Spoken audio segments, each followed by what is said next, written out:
Muy buenos días, queridos idontonautas. Les saluda su amiga Diana Montoya desde el aula virtual de inteligencia dental.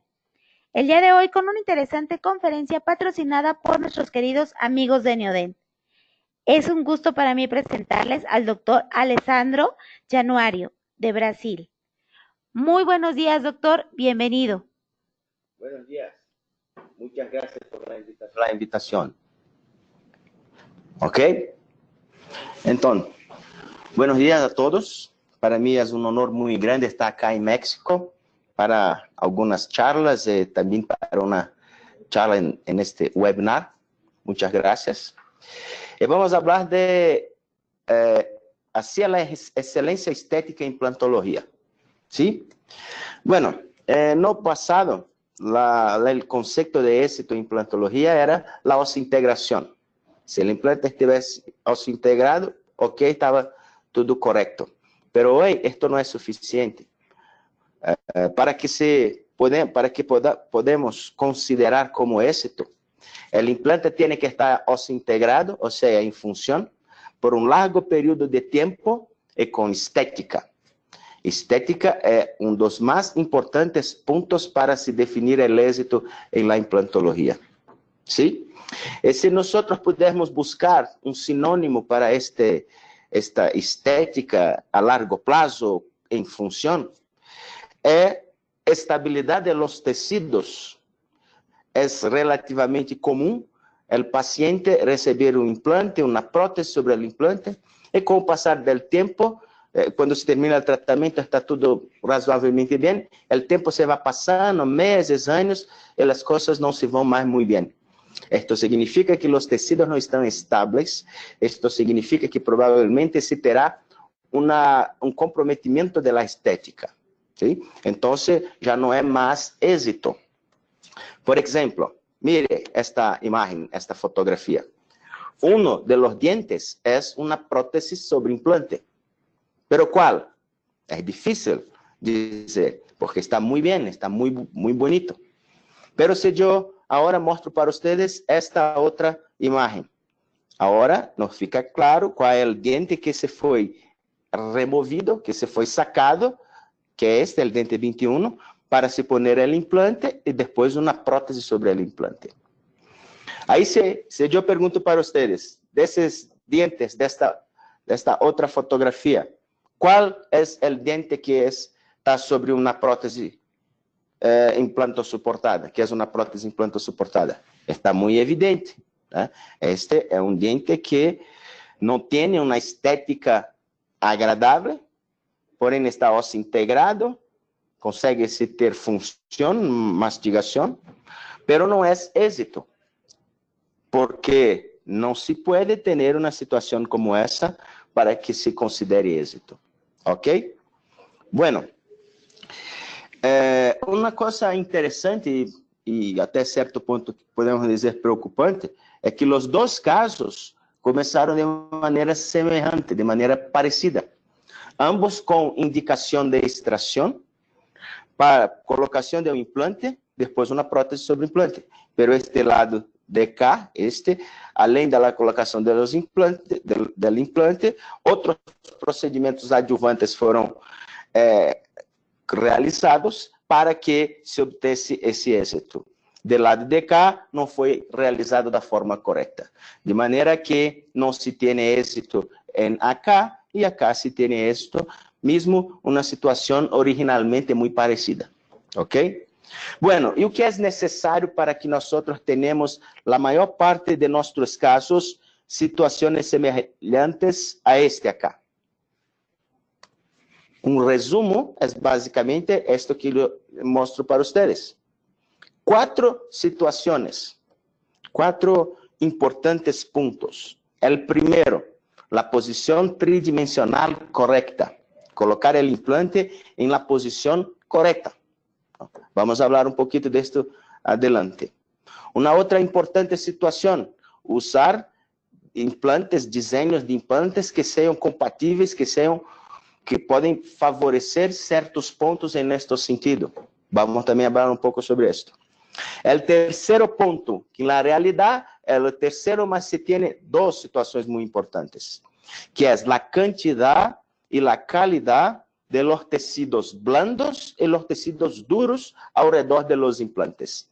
Esto es esencial, muy, muy, muy importante.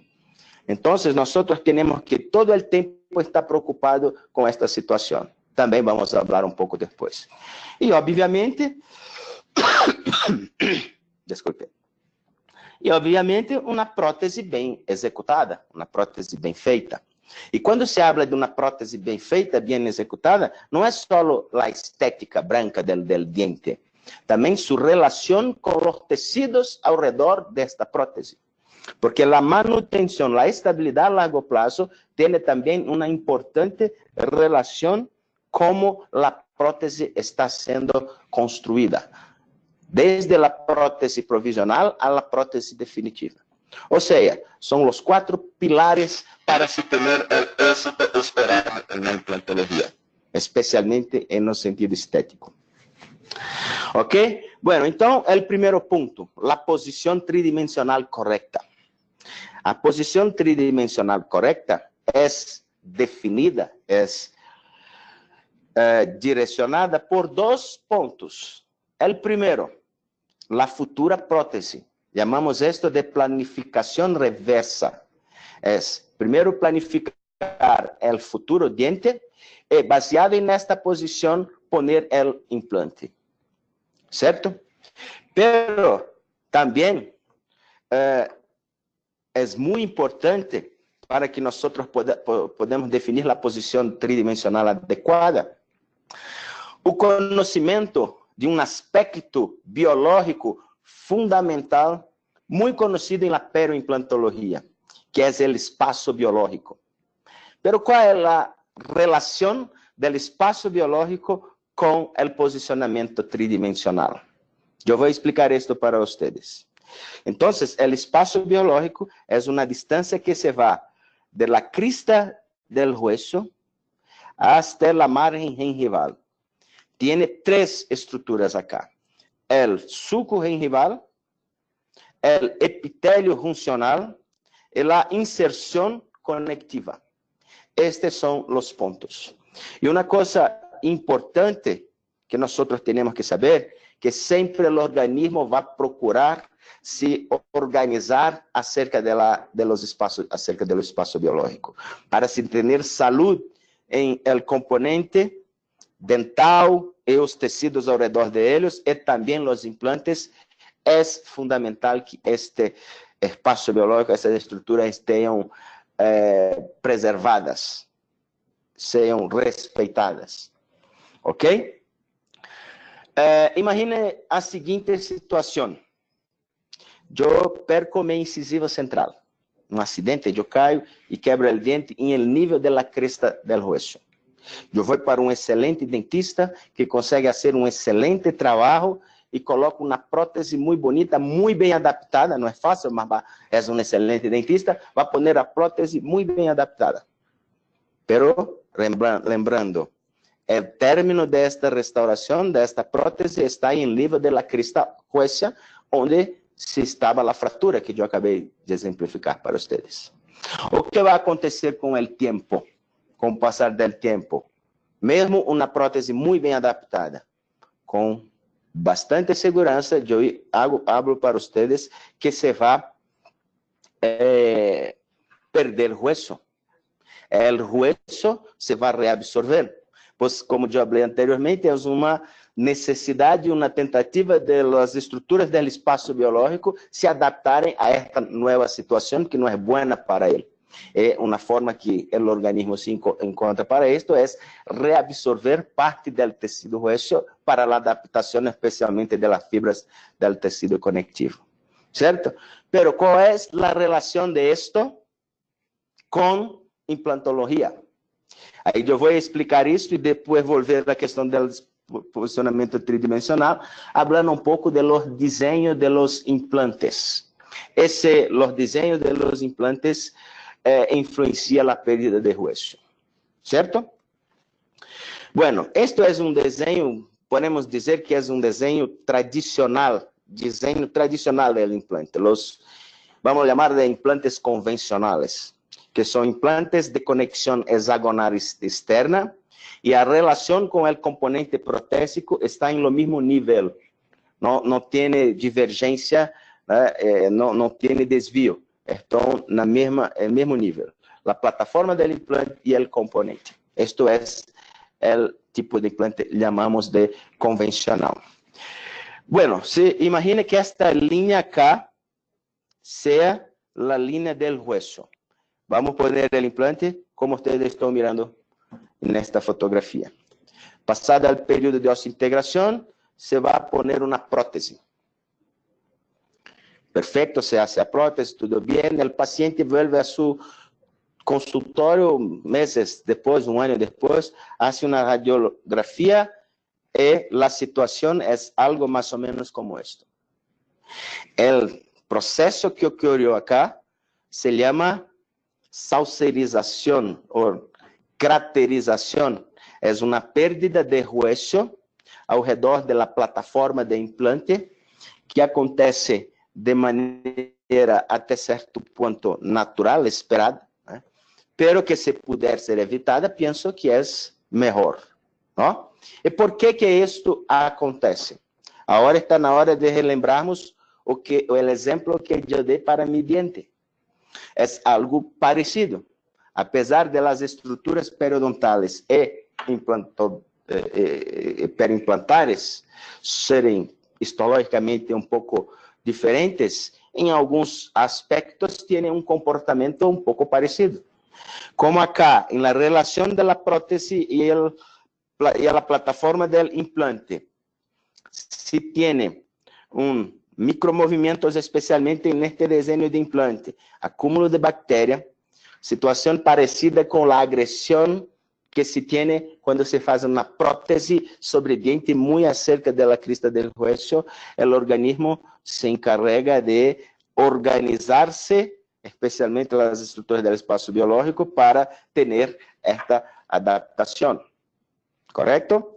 Então, isto é, como eu falei até certo ponto, um fenômeno tido como natural. Muitos anos atrás, né, talvez 20 anos atrás, eu comecei a usar, em alguns casos, este desenho de implante acá. Este desenho de implante se chama hoje implante tissue level. Este implante tissue level foi originalmente desenvolvido para que a parte porosa, a parte tratada, se vá para dentro do hueso, e a parte polida, a parte lisa, se vá para afuera do hueso e no nível da encía, no nível dos tecidos blandos, melhor. Certo? Ok. Me recuerdo que nestes anos, 18, 20 anos atrás, quando o consultor da companhia ia a mi consultório para dizer que eu deveria usar seus implantes, ele me dizia que tinha duas vantagens muito grandes em uma situação desta comparada a esta. E que vantagens seriam estas? O implante, vamos volver. O implante tissue level não apresentava pérdida de hueso muito extensa. Na realidade, muitos trabalhos, muitos casos nos mostravam que a perda de hueso era muito controlada. Às vezes não tinha perda de hueso. ¿Sí? E uma outra coisa também é que, pensando 20 anos atrás, a maioria dos casos se hacía colocando o implante na primeira etapa cirúrgica, esperava a integração, hacía-se uma segunda etapa cirúrgica para expor o implante. Pero este desenho de implante foi idealizado originalmente para não se fazer a segunda etapa cirúrgica. Então, essas são... Desculpe-me. Estas são as vantagens apresentadas pelo consultor da companhia. E eu sempre gosto de perguntar, é verdade o que as vantagens que o consultor nos dizia são verdades? É verdade? A resposta é parcialmente sim. Porque se você coloca o implante da forma como ele foi desenhado, concebido, como está aqui, certamente terá muito pouca perda de hueso e será muito fácil já não ter necessidade de fazer a segunda fase cirúrgica. Pero o problema é que, com o passar do tempo, especialmente en el segmento estético, a veces, haciendo la cirugía como está siendo demostrada acá y da forma como se foi originalmente desarrollado, se pode ter alguns tipos de problemas estéticos, como, por exemplo, a exposição de parte do colar metálico da plataforma do implante. Então, para minimizar este problema e para que nós podamos ter resultados estéticos favoráveis também, uma opção era poner o implante ligeiramente apical, fazendo um pequeno desgaste do hueso, enfim, poner em la posição. Haciendo isto, o comportamento de los tecidos ao redor da plataforma de implante se vai um pouco parecido com este desenho de acá. Acá se tem a vantagem de ser uma conexão cônica, infiltrado inflamatório mais parecido com situações de normalidade, pero também, quando se hace isso, tem uma perda de hueso. Alguns anos depois, novos implantes se foram apresentados ao mercado com características especiais. Quais são as características especiais? Plataforma switching e conexão cônica, chamada conexão conimorso. Então, desenhos como esse, que se tem plataforma switching e conexão cônica, estudos, experiência clínica de muitos profissionais têm mostrado que, mesmo se estes implantes são colocados um pouquinho intraósseo, tem uma perda de hueso menor, bastante menor, consideravelmente menor que as outras duas situações. Isto especialmente por las características de conexão cônica, que são dois cones, cone macho dentro de um cone fêmea, em que se tem uma adaptação, uma relação mais efetiva, o que promove menos micromovimentações, diferente do que acontece por acá. Outra situação também importante é a plataforma switching, que é o desnível do componente protésico comparado com a plataforma do implante. Vamos falar um pouquinho disto. Mire, acá temos um esquema de um implante hexágono externo, um hexágono interno. Acá um implante conimorse e acá uma micrografia também de um implante conimorse mostrando uma muito boa relação entre o componente e o implante.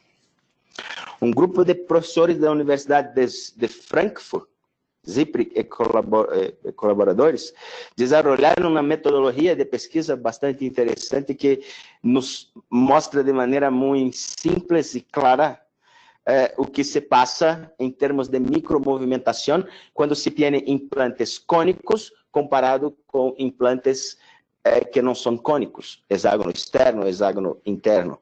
Não cônicos em termos do corpo externo do implante, mas cônico em termos de la conexão. Se mirar acá, o que fizeram? Colocaram implantes em um corpo de prova, colocaram o componente, deram o torque adequado, direcionado por la companhia, e fizeram uma força axial, simulando a mastigação. E mire que acá, um implante de hexágono interno, que se passa acá. Mire que se abre acá. Agora, de outro lado, dois implantes que são conexões cônicas, que são conomorfos, não tem isto. Então, são conexões mais estáveis, que têm menos micromovimentação. E isto machuca ou causa menos distúrbios a la região del hueso em comparação com a plataforma del implante. Isto vai ter menos agressão, vai ter menos problemas de reabsorção del hueso. Ok? Então, fazendo um resumo, qual a relação do espaço biológico com a posição tridimensional? Obviamente, a posição tridimensional deve ser direcionada por la futura prótese, pero tiene que respeitar a questão de possível perda de hueso em função de adaptação do espaço biológico. Esto significa, cuando nosotros estamos hablando nesse contexto em desenho de implantes, que a utilização de implantes, plataforma switching, conexão cônica, tendem a nos apresentar resultados em termos de perda de osso melhores que os implantes convencionais, porque a adaptação do espaço biológico em função de menos micromovimentação por la conexão cônica e um pequeno maior, mais grande, distanciamento da crista del hueso com a relação do componente da prótese no sentido horizontal, isto tende a nos apresentar resultados de menor perda de hueso. Certo? Qual a importância clínica de tudo isso? Vamos poner nossos implantes direcionados por la futura prótese. Pero temos que ter, em função da adaptação do espaço biológico, uma zona de proteção, uma zona de blindagem de hueso ao redor de cada implante de por lo menos 1,5 a 2 milímetros, porque os trabalhos já de muitos anos nos mostram que existe uma perspectiva, uma possibilidade de perda de até 1,5, 1,7 milímetros de hueso em função da adaptação deste espaço biológico. Ok? Não podemos pôr implantes muito próximo de dientes, menos que 1,5, 2 milímetros. Não podemos ter dois implantes com menos de 3 milímetros entre eles, porque é 1,5 milímetro de um lado, 1,5 milímetro de outro, porque isto é importante para evitar problemas se eventualmente se tem uma perda huesa, um pouco como mostrei para vocês. Bem, mas também eu gostaria de falar para vocês a importância, né, como eu falei, que quando se vai pôr implantes, que se tenha esta zona de blindagem.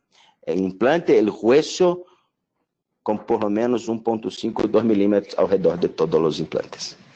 Bem, mas eu por lo menos já vi isto, tenho certeza que muitos também já viram situações como essa.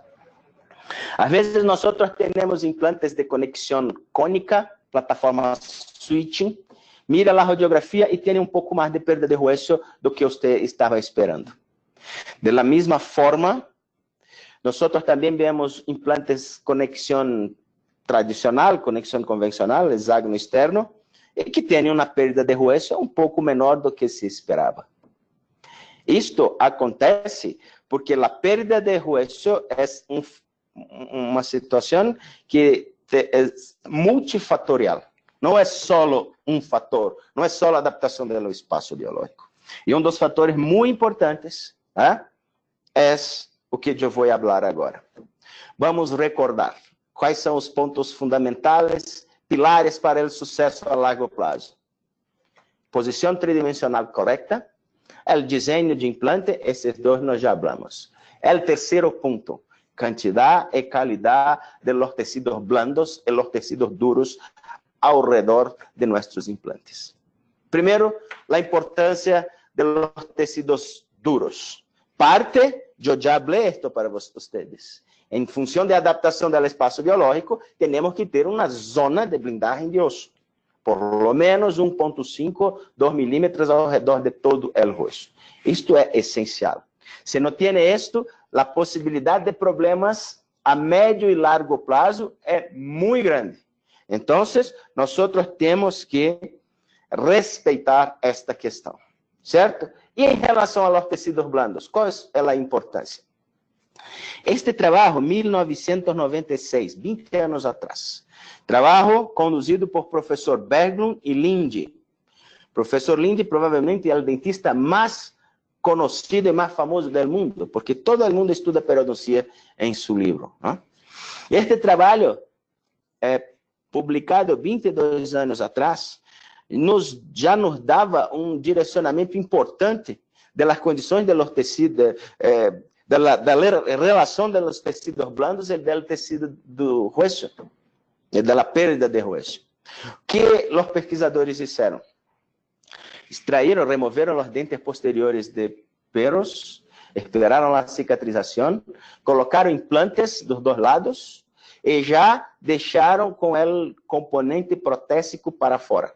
expondo ao meio bucal a plataforma do implante através de um componente protésico. A diferença é que no grupo teste se removeu parte do tecido blando, deixando uma quantidade e qualidade de tecido pior que a condição natural. Alguns meses depois, os animais foram sacrificados, estudos histológicos foram conduzidos e observou-se que onde se tem uma espessura maior de tecidos blandos, se tem uma menor perda de hueso. Onde se tem uma menor espessura de hueso e uma menor quantidade de mucosa, especialmente mucosa ceratinizada, se tem uma maior perda de hueso. E é interessante que por muitos anos, apesar de um trabalho muito importante como esse, por muitos anos não se tem dado tanta importância à qualidade dos tecidos blandos para a estabilidade a largo prazo. Há alguns anos atrás, né, ou melhor, há de poucos anos para cá, que tem sido dado mais importância nesse sentido. Por exemplo, este é um caso que eu tratei em minha clínica particular. 5 implantes entre os mentonianos para receber uma prótese total fixa. Isso chamamos de protocolo Brånemark. Mire que, ao redor destes 4 implantes, a pérdida de hueso é bastante pequena, não? Pero acá, mire a diferença, a quantidade de perda de hueso. Vamos fazer uma analogia com a situação clínica. O que se tem de diferente acá? Este implante comparado com os outros. O paciente é o mesmo, a capacidade de higienização é a mesma, pero acá não se tem quantidade nem qualidade de mucosa. Não se tem mucosa ceratinizada adequada e não se tem uma espessura adequada. Não posso dizer que é exclusivo por isso, mas nos dá um direcionamento importante. Aí agora vamos discutir esse assunto através desse trabalho de um professor de Lituânia, que tem uma linha de pesquisa muito interessante, uma linha de investigação muito interessante, que é o professor Tomas Linkevičius. Suas pesquisas, seus trabalhos têm sido conduzidas com a intenção de mostrar a influência da espessura de los tecidos blandos e a perda de hueso ao redor de implantes com diferentes desenhos e diferentes abordagens cirúrgicas. Este trabalho, por exemplo, colocou seus pacientes em 3 grupos. O grupo 1 com implantes colocados ao redor, implantes colocados em uma zona que os tecidos blandos eram considerados fino, delgado, menos que 2 milímetros. O outro grupo, grupo 2, o implante é colocado em uma zona que o tecido blando é grueso, mais que 2 milímetros. ¿Sí? E o terceiro grupo, também biotipo tecido blando fino, delgado, pero en la colocación de los implantes se hace la modificación de este biotipo, la modificación del espesor, asociando un sustituto de tecido conectivo para aumentar el espesor. E a conclusão deste trabalho, que é muito semelhante com outros de seu mesmo grupo, mostram que quando se tem um biotipo fino, se perde mais hueso do que quando se tem o biotipo espesso, independente de los desenhos do implante. Então, além, obviamente, de los desenhos do implante, a quantidade e a qualidade de los tecidos blandos influenciam em la pérdida de hueso acerca, ou melhor, ao redor de estos implantes. ¿Certo? Então, quando nós estamos falando... Ok. Vamos ver o que houve acá. Ok. Então, quando estamos falando em estabilidade a largo prazo, é realmente muito importante. Alguma coisa acá não está... Este não está aparecendo porque... Sim, agora sim. Ops.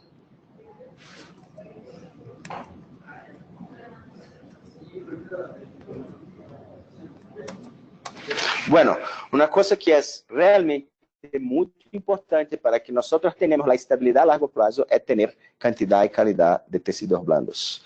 Entonces, si tiene una situación clínica como esta,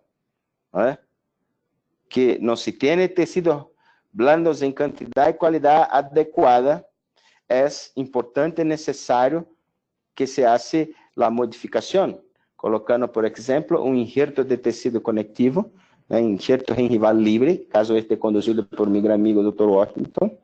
La colocación de los tejidos acá. La situación algunas semanas después. El implante ahora todo circulado por tejido en cantidad y calidad. Es la prótesis con perspectiva de estabilidad a largo plazo. Esto es importante, que acá, por ejemplo, es muy común, importante también en el segmento posterior. Pero cuando se habla en el segmento anterior, especialmente cuando ainda se tiene el diente, tenemos más factores que precisan ser analizados. Por ejemplo, se habla mucho que el biotipo es fino e espeso. Hablamos há pouco que para se ter estabilidade a largo prazo, é importante que ao redor de todo o implante se tenha por lo menos 2 milímetros e talvez com o tempo vamos dizer que 2 seja pouco, 2 a 3 milímetros, certo? E eu hablo para vocês, com trabalhos e números publicados em la literatura mundial, é muito incomum nós termos espessuras naturais, ainda com os dentes em posição, de mais do que 2 milímetros. A grande maioria dos trabalhos colocam o ponto de corte que separa o que é fino do que é espesso em torno de 1,5 milímetro no máximo. Ou seja, não é comum ter naturalmente a espessor do tecido blando que é necessário para a estabilidade a largo prazo ao redor de los implantes. O comportamento de los tecidos blandos ao redor de dientes é diferente, né, do que ao redor de los implantes. El diente se pode ter uma espessura menor que se va bem, pero los implantes temos que pensar melhor. E como nós podemos definir a espessura o espessor, classificar ou mensurar o espessor de tecidos blandos? Este trabalho de 2010, publicado pelo professor Kahn, dos Estados Unidos, mostra 3 maneiras de se avaliar o biotipo. A primeira é uma avaliação visual, em que você tem dientes mais triangulares, festonados em rival mais evidentes, papilas mais alongadas, normalmente associada a biotipo fino. Quando se tem um biotipo mais plano, papilas menos alongadas, normalmente está se associando a biotipo espesso. Pero isto é razoavelmente subjetivo. Outra maneira, introduzir a sonda periodontal no sulco gengival, se por transferência se mira a sonda, é um biotipo fino. Se não mira, é um biotipo grueso. Isto também tem um certo grau de relatividade. É outra forma que o professor Kahn mostrou em seu trabalho, esta não tem dúvida, pero para fazer a medição, tem que sacar o diente, que é usar, por exemplo, um espessímetro digital e mensurar efetivamente o espessor do tecido blando. Este sim é objetivo, pero não é muito usual previamente, não se pode usar previamente a extração do diente, não? E como eu falei, é importante que nós tenhamos por lo menos uns 2 milímetros ao redor de nossos implantes. O que nós podemos usar de metodologia para fazer essa visualização? E saber as necessidades para a condução de los diferentes casos. Por exemplo, este trabalho, publicamos em 2008, mostra a possibilidade de se visualizar e mensurar os tecidos blandos ao redor de dientes e de implantes através de tomografia computadorizada de feixe cônico. Nós chamamos de Soft Tissue Cone Beam Computed Tomography. Tomografia computadorizada Cone Beam para tecidos blandos, né? Este acá é a forma convencional de se visualizar o exame. Se mira muito bem o diente, o hueso, pero acá não se mira, pero acá se mira também o hueso, o diente e os tecidos blandos. Como se faz isso? É algo extremamente simples, pero extremamente eficiente. Basta criar um contraste entre o lábio e a rencilla, entre a língua e o palato. E que é o contraste? Por exemplo, o ar. Então, se nós ponemos esse espaçador, esse spandex, se pode ter uma visualização e, consequentemente, uma mensuração de los tecidos e tomar a decisão mais correta. E mais uma vez vou falar para vocês. Não é comum, podemos dizer que é raro, que ter 2 milímetros de maneira natural los tecidos blandos ao redor de dientes. E vamos discutir a consequência de esto em alguns minutos. Bueno, então, posição 3D, desenho de implante, quantidade e qualidade de tecido blando e de hueso. Isto penso que está bastante discutido acá. Pero, em nossa prática clínica, eu penso que de muitos colegas odontólogos do mundo, é cada dia mais comum, mais frequente, poner implantes em uma área que você vai extrair o diente. No passado, a maioria dos pacientes chegavam ao consultório sem o diente.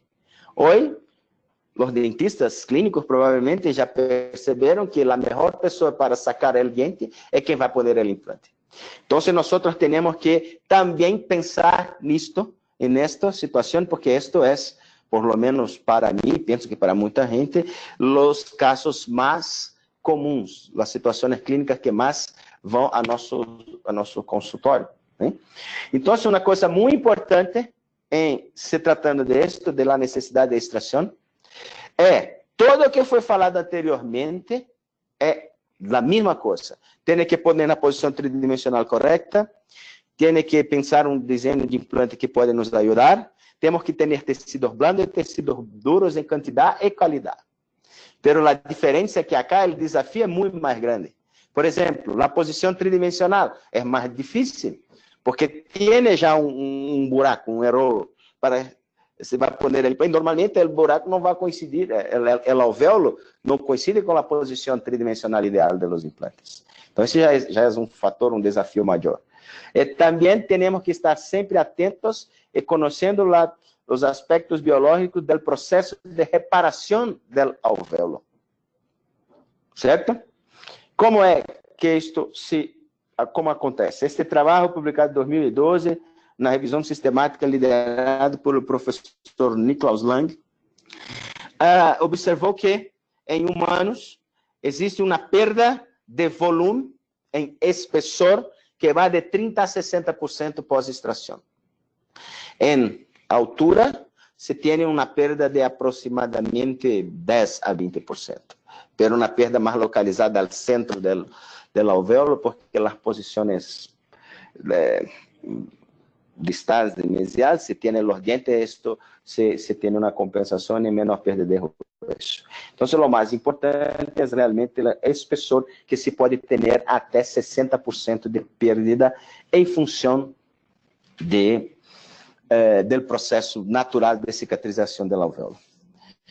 No passado, 15 anos atrás, 13 anos atrás especialmente, acreditava-se que um dos motivos principais por, ao sacar o diente e o processo de reparação, promover uma perda, especialmente de espessor, era por ausência de estímulo. Pero em 2005, como falei 13 anos atrás, professor Maurício Araújo, um amigo de Brasil, um dos mais importantes investigadores do mundo, nos mostrou que a colocação do implante não impede que o hueso se reabsorva. Não tem ligação, não tem relação com o estímulo. O motivo da perda de hueso é outro. Este trabalho, avaliamos 250 pacientes periodontalmente saudáveis, onde mensuramos o espessor de la tabla huesa vestibular a 1, 3 e 5 milímetros de la crista del hueso. Os resultados deste trabalho nos mostram que 50% del hueso, ou melhor, 50% da amostra tem um espessor menor que 0,5 milímetros, menor que medio milímetro. ¿Sí? 85% menor do que 1 milímetro. Ou seja, é muito delgado, naturalmente delgado, faz parte da constituição do ser humano, é muito delgado o espessor do hueso em la vestibular de los dientes, especialmente los dientes anteriores, los dientes del segmento estético. E qual é a relação de esto? Nós sabemos que, como é muito fino, né? Muito fino acá, nós sabemos que quando se saca o diente, a primeira classe que nós todos tivemos na faculdade de odontologia, quando se tem a especialidade de periodoncia. O periodonto é dividido em periodonto de revestimento, proteção, ou seja, a encía, e o periodonto de sustentação, que é o cemento dental, o ligamento periodontal e o hueso alveolar. Pero não é o hueso alveolar todo, solamente a parte do hueso alveolar que recebe a inserção de las fibras de Sharpe, las fibras del ligamento periodontal. Isso se chama el hueso alveolar propriamente dito. E quando se saca el donto, todo o peri se vai. Então, se não tem el donto, el periodonto, com o tempo, se vai reabsorver. É muito fácil de compreender isto. Imagine mais uma vez, eu saco meu incisivo central, faço uma radiografia periapical minutos depois. Que vamos mirar na radiografia? Vamos ver o espaço do alvéolo. Vamos ver uma linha cortical, que era o alvéolo, e esta linha cortical, em radiologia, nós chamamos de lâmina dura. E esta lâmina dura é o osso alveolar propriamente dito, onde parte dele recebe a inserção das fibras do ligamento periodontal. Ok, vimos essa radiografia minuto depois da extração. Um ano depois, continuo sem mi dente, vou ao radiologista, hago uma nova radiografia periapical e vamos ver que agora não tem mais a lâmina dura. Vamos ver a espia nasal, a cortical da espia nasal, né, e a cortical do rebordo, da crista huesia. E no centro não se vê o osso medular. Por quê? Porque o hueso alveolar, propriamente dito, depende da presença do diente. Isso acontece da mesma forma por las proximales como por vestibular. A diferença é que por vestibular só tem uma espessor muito pequena. Se aquilo se vai todo. Por las proximales tem o osso medular de um lado, o osso medular de outro. Por palatina, a mesma coisa. Então, o processo é o mesmo. A diferença é que por vestibular é muito fino, de maneira que isso se vai normalmente se reabsorver. Então, amigos, eu vou apresentar um caso clínico em que nos mostra o que precisa ser hecho para se obter os melhores resultados seguindo a técnica hablada, seguindo os princípios hablados anteriormente. A posição 3D, desenho de implante, quantidade e qualidade do hueso e a prótese. Certo? Então, esta muchacha, né, apresentou-se com uma necessidade de extração do dente 21. Mire acá a condição do tecido blando, a condição da crista do hueso. Acá se pode mirar um pouco de uma inflamação. Pero partimos para o procedimento. Previamente ao procedimento, nós fizemos uma planificação para fazer a cirurgia guiada, usando o software Codiagnostics, em que, fazendo a cirurgia digitalmente, definindo a posição adequada do implante, se a partir dessa planificação se gera um guia cirúrgico, e esse guia cirúrgico será utilizado no momento da cirurgia para pôr o implante na posição tridimensional melhor possível, certo? Então, vamos seguindo aí com nosso caso. Esta é nossa amiga, uma muchacha muito bonita. Esta é a condição de su diente. saca la prótesis, vamos a partir para la extracción del diente. Siempre lembrando que la extracción tiene que ser lo menos traumático posible para que los tejidos blandos y tejidos duros alrededor de los dientes sean preservados en el momento de la extracción. Esto es el guía cirúrgico. Después de la extracción, hacer una avaliación del leito receptor. Observamos acá, daqui a pouco vamos ter uma imagem que vai mostrar isso muito claramente para nós. A crista del hueso vestibular está a 3 milímetros da margem gingival, que é o padrão esperado e normal do espaço biológico. ¿Sí? Se hace uma curetagem, uma limpeza muito boa do alvéolo e seguimos. Este é o guia em la posição. Se vai fazendo as perfurações, como vocês podem mirar. El implante sendo direcionado em sua posição tridimensional adequada, utilizando o guia cirúrgico. Este é para analisar a profundidade.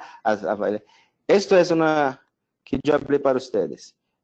Este instrumento é um instrumento que normalmente nós utilizamos para fazer a inserção do biomaterial entre o implante e o hueso. Entre o vestibular do implante e o vestibular do hueso. É calcador de hueso. Y tiene marcaciones de 3 en 3 milímetros. Entonces, acá en los primeros 3 milímetros. Esto es que la crista huesa está a 3 milímetros de la margen gingival y está preservada. Ahora, el guía en la posición. Vamos a poner el implante. Este implante Drive, GM, Aqua. Aqua é uma superfície que nos apresenta resultados mais rápidos em relação à nossa integração, uma qualidade e uma rapidez maior da nossa integração, por ser uma superfície quimicamente ativada. Né? Tem sido nossa preferência de uso em los dias de hoje, as superfícies quimicamente ativas. Sim? Previamente, ao processo de confecção da prótese provisória, nós utilizamos a própria corona da paciente para ser utilizada como prótese provisional. Isto que vocês estão vendo aqui em rojo, vermelho, não? Red, vermelho. Sim, isto é como se fosse um índice, como ustedes vão mirar, para poner el dente exatamente na posição original. Esto é um componente bastante interessante de PIC, que nós podemos usar para hacer próteses provisórias atornilhadas e próteses provisórias cementadas. ¿Sí? Nós escolhemos a opção de fazer a prótese parafusada, então, a prótese provisional irá ser colada com resina no pilar de PIC provisório. O índice na posição, mire, a captura do componente protético por la prótese provisória. Agora, mire, está ótimo, perfeito. A posição exatamente como a posição planificada originalmente.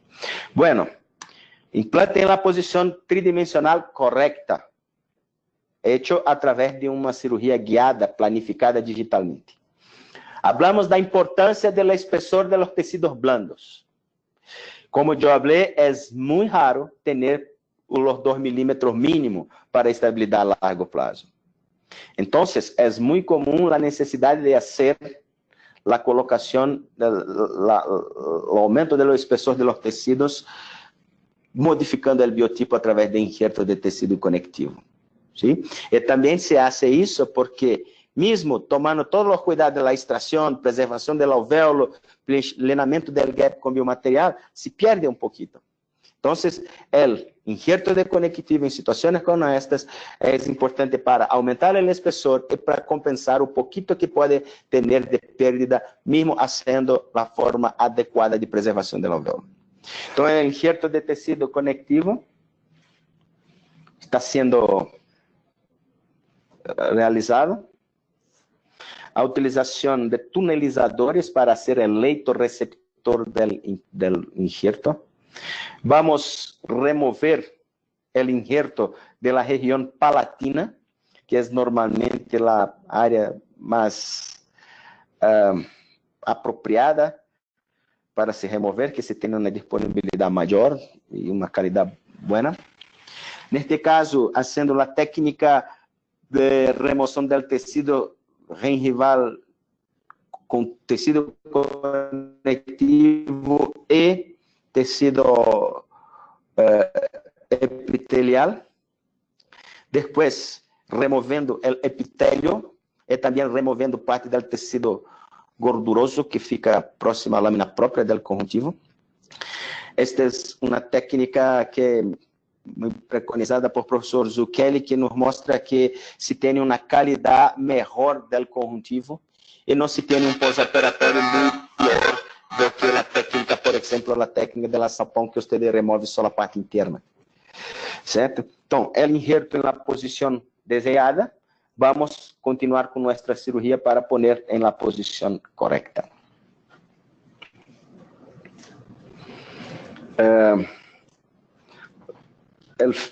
El fio de sutura, en este momento, para pescar, para buscar el injerto y posicionarlo en la posición más adecuada, definida a pocos minutos, previamente. ¿Sí? Este fio de sutura vai direcionar, vai posicionar o injerto e também nós outros vamos suturar, manter o injerto na posição.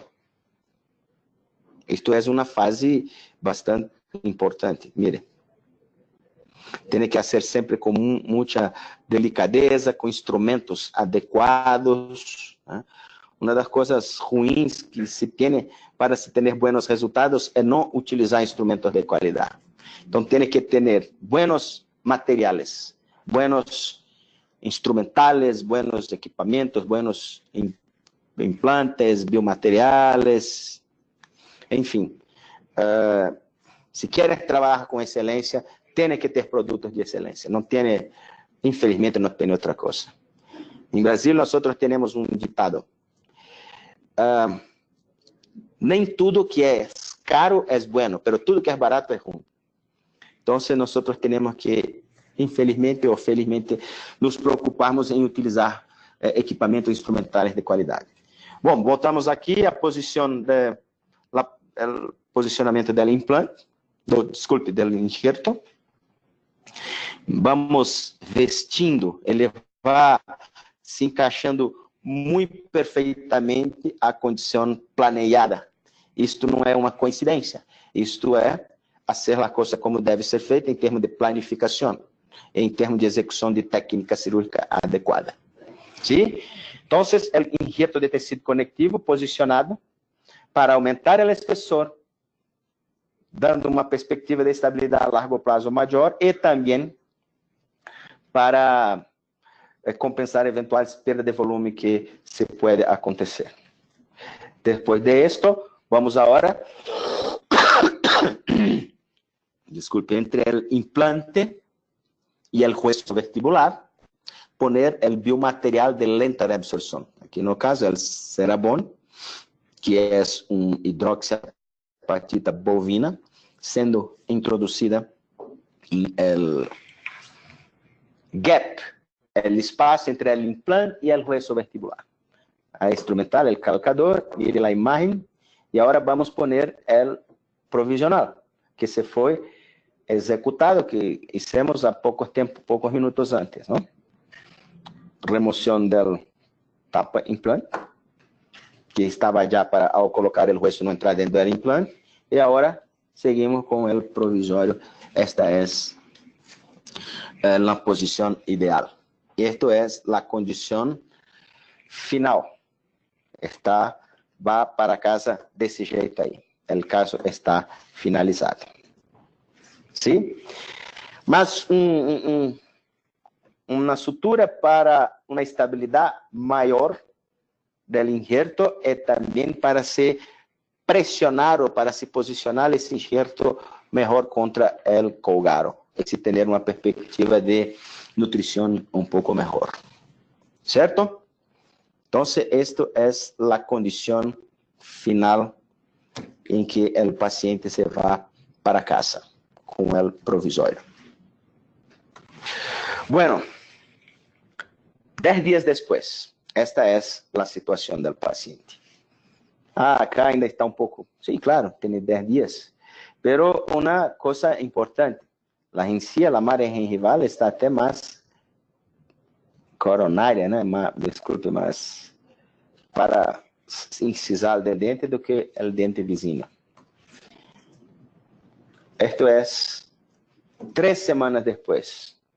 Mira. Y ahora, la condición que se está a 40 días después. Esto es el sonrisa da paciente. 6 semanas, 45 días aproximadamente después. Ahora es solo esperar el proceso final de osseointegración y hacer la prótesis definitiva da manera que se debe ser hecha. A perspectiva de sucesso a largo prazo aqui é muito grande, porque todos os cuidados foram tomados de maneira correta. Certo? Bueno, o último caso, para fazer uma pequena comparação, é este caso desta jovem que também tem a necessidade de extração do dente 21. Mire que é o mesmo dente que o outro, dente anterior 21 também. E acá a radiografia nos mostra o óbvio motivo da necessidade da remoção do dente, uma perfuração. Acá mire que já tem um pouco de menos color, um problema de coloração, está um pouco mais escuro, a paciente tinha uma reclamação quanto a isto. Então, vamos ver a tomografia. Sí, la tomografía está ok, tiene oso. Si quieres pensar en poner el implante inmediato, tiene el hueso que le permite colocar en la posición tridimensional correcta, pero el problema es que aparentemente no se tiene el hueso vestibular. Y mire, el biotipo gengival es muy delgado. Vamos entonces para la remoción del diente y como mostrado en la tomografía, el hueso vestibular no estaba totalmente mantenido. En nuestra filosofía de trabajo, cuando se tiene una pérdida de hueso como esta, es un poco más arriesgado partir para poner el implante inmediato, provisorio inmediato, en fin. ¿Se puede hacer y da cierto? Sí, tiene chances grandes de dar cierto, pero también tiene más chances de tener problemas que si hacer en estágios. En este caso, la opción fue sacar el diente, esperar aproximadamente 6 semanas. Después de las 6 semanas, hacer una incisión, elevar el retallo, poner el implante en la posición tridimensional correcta, hacer la reconstrucción del tejido hueso con oso autólogo, biomaterial y membrana, es suturar. El paciente va para casa de esta manera como ustedes están mirando acá. 8 semanas después aproximadamente, la segunda fase cirúrgica para exposición de la plataforma do implante y acá a colocación de un provisorio inmediato. No inmediato a instalación do implante, pero inmediato a segunda fase cirúrgica. Y mire, esta es la situación con el provisorio. Esa es la situación con el provisorio y esto es la situación después de la extracción del diente. Mire como está aquí y mire agora. ¿Sí? Entonces, partió-se para a confecção da prótese definitiva, depois de maturação do tecido blando com o provisório. Esto es el caso 6 anos depois. E uma coisa muito importante, que me gusta muito, é sempre ter estas imagens, para que nós podemos falar para nossos pacientes que o melhor foi hecho. Eu não posso dizer para meu paciente que para toda a vida vai ficar assim, mas eu posso falar para eles que, porque tem implante na posição tridimensional correta, a utilização de um implante de boa qualidade, de bom desenho, tem hueso em quantidade e qualidade, tem tecido blando em quantidade e qualidade, e a prótese foi bem realizada, bem executada. Então, a perspectiva de êxito é muito grande. Como conclusão, voltamos a nosso primeiro slide, el concepto de éxito en implantología es osseointegración a largo plazo y con estética. Y lo que nosotros precisamos para esto es que los tejidos estén estables. Y la clave del éxito es esto: poner el implante en la posición correcta, tener implantes con calidad, diseños adecuados, hueso y tejido blando en cantidad y calidad y una prótesis bien ejecutada. ¿Cierto? Muchas gracias por participar. No sé, talvez tenha perguntas. É isto. ¿Ok? Muchísimas gracias, doctor Alessandro Januario, por esta interesante información que nos compartió el día de hoy. Justamente tenemos algunas preguntas. El doctor Manuel Canseco nos pregunta: buenos días, excelente plática, doctor Alessandro. ¿Afecta el implante a los tejidos y se rehabilita protésicamente después de un año? Un poquito más despacito. Correcto. ¿Afecta al implante o a los tejidos si se rehabilita protésicamente después de un año de que se colocó? No, a princípio, não. Se é de la forma correta, se todo foi planeado, a princípio não tem nenhum problema. Não é a condição ideal, até porque é muito malo para o paciente esperar tanto tempo, né, para ter o diente. Gracias, doctor. Tenemos otra pregunta. ¿Después de cuánto tiempo del injerto puede colocarse el implante? Bueno, acá nosotros no hicimos, porque el tiempo es un asunto muy extenso, mas acá nosotros mostramos dos situaciones. Una de colocación del implante inmediato. Esto tiene que esperar y el injerto ser hecho junto. Entonces tiene que esperar ahí por lo menos 3-4 meses para se poner la prótesis definitiva. Entonces la pregunta de que si cuánto tiempo después del injerto se puede poner el implante, para esta situación no cabe. La otra situación también se fue lo que se llama de instalación precoz o temprana de los implantes, que se hace en estágios, en que se hace la colocación del injerto junto con el implante. De la misma forma, tienen que esperar ali, por lo menos, dependiendo de la superficie de los implantes, por lo menos 2-3 meses. Pero probablemente su pregunta está más direccionada para situaciones que nosotros llamamos de preservación alveolar, o site preservation, que es sacar el diente, poner algo dentro del alveolo, esperar la formación del hueso para poner el implante en el futuro.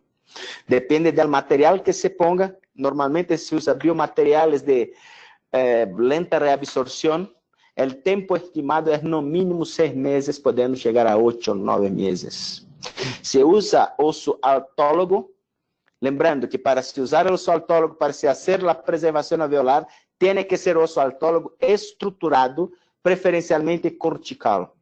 Porque se va a usar osso autólogo particulado em chips, llenando el alvéolo, se va a funcionar muy parecido con el colágeno. No tiene la capacidad de mantener el espacio, no tiene la capacidad de compensar la pérdida de hueso que nosotros tenemos cuando usamos biomateriales de lenta reabsorción. Mas, desculpe, se usa o autólogo, e nesta situação, você pode instalar seu implante 4 a 6 meses depois. Muchas gracias, doctor. Tenemos otra pregunta y nos dice: si mi paciente está inmunocomprometido, ¿se puede hacer lo mismo del injerto y posteriormente el implante? Bueno, tiene que ver cuál es el tipo de comprometimiento inmunológico, ¿no? Tiene muchas patologías, muchas situaciones que promueven un comprometimiento del sistema inmune, ¿no? Muchas de esas situaciones son más graves do que la ausencia de diente. Tienen que primero descubrir, trabajar y pensar o que definir y planificar o que se va a hacer para después pensar en colocar el implante. Cuidar probablemente del problema de la inmunosupresión, del problema inmune. Gracias, doctor. Le manda un fuerte abrazo a la doctora Norma Sánchez y lo felicita por la conferencia. Gracias. Muchas gracias. También le mandan un gran saludo desde Bucaramanga. Abrazo fuerte para ustedes. La doctora López pregunta, si se colocaron los implantes, ¿cuál sería la consecuencia? Bueno, si coloca el implante, no tiene mucho sentido poner el implante, no poner un diente, no hacer una rehabilitación encima de esto. Mas si eventualmente algo nesse sentido, se el implante está submerso, cerrado con tecido hueso, el tecido blando, no va a tener problema estar lá dentro del hueso. Por ejemplo, felizmente no es muy frecuente, mas a veces se pone el implante no está en la mejor posición, usted decide no usar específicamente aquele implante e fazer uma prótese fixa presa em outros implantes e a implante fica submerso, não vai ter um problema. Mas não tem muito sentido, explicação, ter um implante e não poner uma prótese sobre este implante. Mas não tem problema se vai ficar submerso, não? Muchas gracias. Saludos y felicitaciones del doctor Hernando Manrique. La doctora Ruiz nos pregunta, mi duda es si en una zona anterior de un 11, si tiene pérdida ósea en palatino y tiene una cresta ósea en vestibular muy deficiente, ¿usted ve correcto colocar un implante y reconstruir? En nuestra filosofía no. Si tiene algunos factores que nos direccionan a poder o no hacer implantes de reconstrucción simultánea a implantación post-extracción, implante inmediato. La condición del hueso que va a recibir el implante, porque uno de los pilares para el suceso es poner el implante en la posición tridimensional correcta.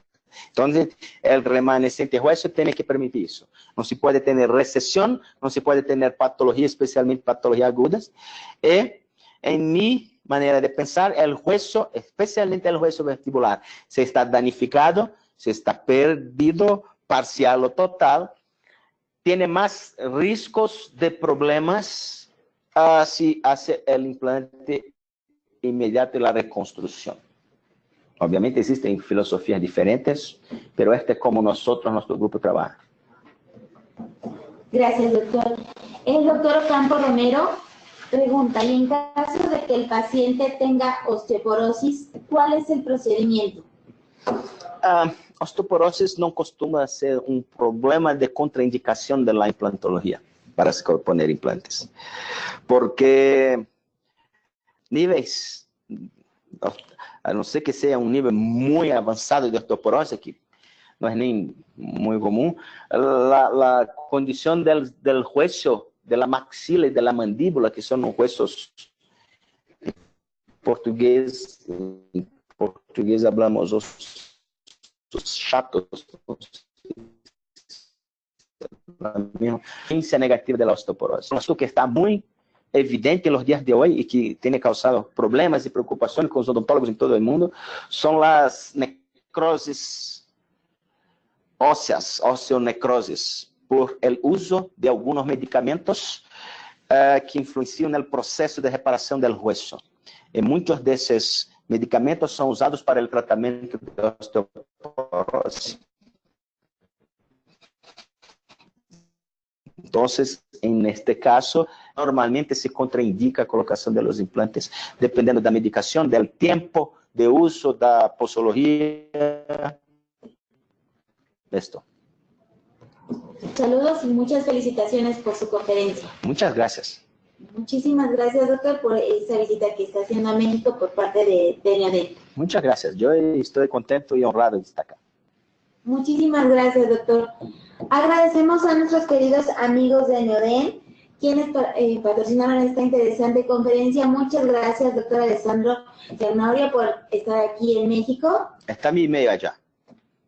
Si quieres, pueden mandar email. Perfecto, doctor. Muchas gracias. Gracias. Hasta la vista. Queridos idontonautas, les recordamos que con su conexión en la plataforma GoToWebinar se acredita directamente su CADI y se verá reflejado en máximo 48 horas. A quienes nos hacen favor de acompañarnos vía Facebook o YouTube, les pedimos por favor ingresar a www.inteligenciadental.com/CADI. La conferencia del día de hoy la podrán acreditar con el número 745. Les agradecemos, queridos idontonautas, que se conectan de todo nuestro país y de países hermanos latinoamericanos. Fue un verdadero placer recibirles el día de hoy en esta su aula virtual I+D en el ciberespacio. Les agradecemos mucho su tiempo, confianza y preferencia. Nos encantará encontrarles próximamente en esta su aula virtual para que disfruten de las interesantes conferencias que tendremos en vivo para ustedes. Se despide su amiga Diana Montoya, que tengan una excelente tarde. Hasta pronto.